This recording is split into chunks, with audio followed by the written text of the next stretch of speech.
हाथी और चूहा। बहुत समय पहले की बात है। एक बहुत ही पुरानी भूकंप प्रभावित गांव हुआ करता था, जहां की कोई भी इंसान नहीं रहा करते थे। वहीं इन मनुष्यों द्वारा परित्यक्त इस भूकंप प्रभावित गांव में चूहों की एक बस्ती रहती थी। गांव के पास ही एक सरोवर था, जिसका उपयोग हाथियों के झुंड द्वारा किया जाता था। हाथियों को झील तक जाने के लिए गांव पार करना पड़ता था।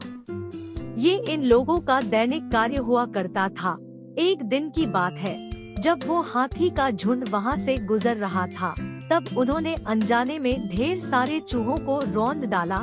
इस बात पर चूहों के बीच में खलबली मच गई। चूहों के नेता ने हाथियों से मुलाकात की और उनसे झील के लिए एक अलग रास्ता लेने का अनुरोध किया। साथ में उसने उनसे वादा भी किया कि उनकी जरूरत के समय उनका पक्ष वापस किया जाएगा। इस बात पर उस समय हाथी हंसे। उन्होंने आपस में बात करी कि इतने छोटे चूहे इन बड़े हाथियों की किसी भी तरह से मदद कैसे कर सकते थे।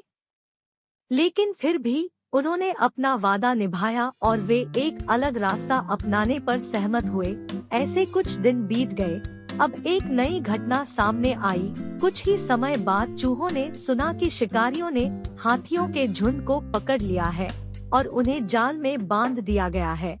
ऐसा सुनते हैं वे तुरंत हाथियों को बचाने के लिए दौड़ पड़े। उन्होंने अपने तीखे दांतों से जालों और रस्सियों को कुतर डाला। हाथियों के नेता ने बार बार चूहों को उनकी मदद के लिए धन्यवाद दिया। अब उन्हें समझ आ चुका था कि किसी के आकार पर हंसना नहीं चाहिए। भगवान से सभी को किसी न किसी कला से नवाजा है। कहानी की सीख। इस कहानी से हमें ये सीख मिलती है कि मित्र वही जो मुसीबत में काम आए। सुनिश्चित करें कि आप अपने दोस्तों की जब भी आवश्यकता हो उनकी मदद करें। उन्हें हमेशा आप पर भरोसा करने में सक्षम होना चाहिए।